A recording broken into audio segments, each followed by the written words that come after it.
効果的なオンライン会議の進め方ということで、今回は情報提供させていただきたいと思いますね。会議の頻度っていうのは会社によっても違うでしょうし、だいぶ減ってきたんでしょうかね。とはいえ決してなくならないと思うんですけども、そもそもですね、会議の目的っていうのは何でしょうか。はい、端的に言うとですね、会議の目的は合意形成ですね。すなわち参加者全員が、今後のアクションについてね、同意をする必要がありますということですね。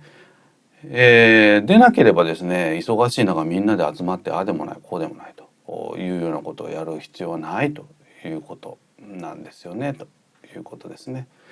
例えば情報共有ですとかね、そういうのであれば今であればもう IT ツールを駆使してやればいいわけですからね。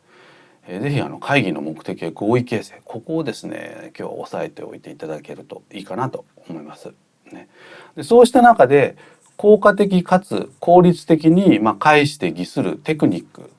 ていうのをですね3ステップで今日はご紹介をしたいと思います。ね、まず1つ目、準備フェーズですね。いろんな本でも言われてますけど、やっぱり会議には準備っていうのが必須です。でここがいかに効果を上げられるかどうかによって、会議そのもののやっぱり成功が決まると言っても過言ではないと思うんですけども、準備フェーズでどういうことをやるかというとですね、まず複数のプランをあらかじめ作りますよということですね。一つだけではなくてできれば3案ぐらい作ってね、それについて参加者全員に対してあらかじめその実行プランのメリットとデメリットを考えてきてもらうということなんですよね、ということですね。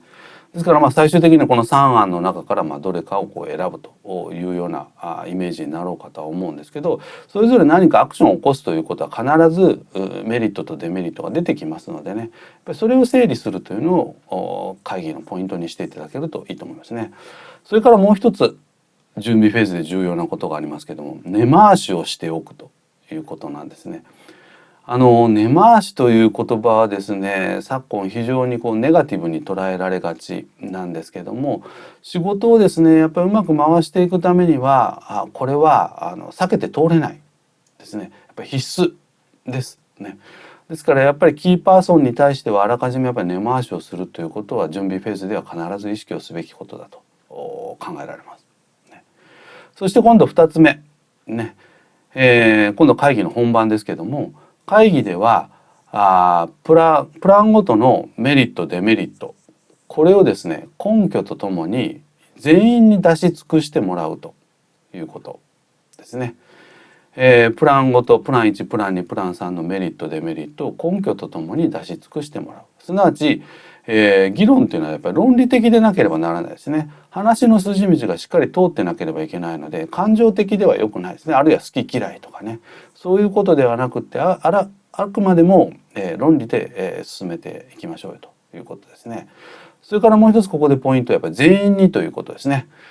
よく日本の会議でありがちなのは参加はするけど一言も発しないっていうね、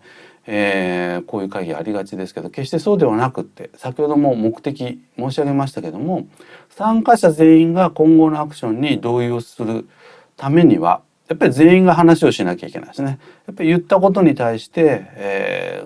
人っていうのはやっぱりエンゲージメントが高まっていきますのでね、やっぱり言いたいことは言ったと、思わせることがコツになってこようかと思いますね。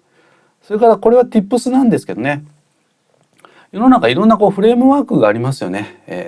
3C とか 4P とか5 Forces とか、あとSWOT とか何でもいいんですけど、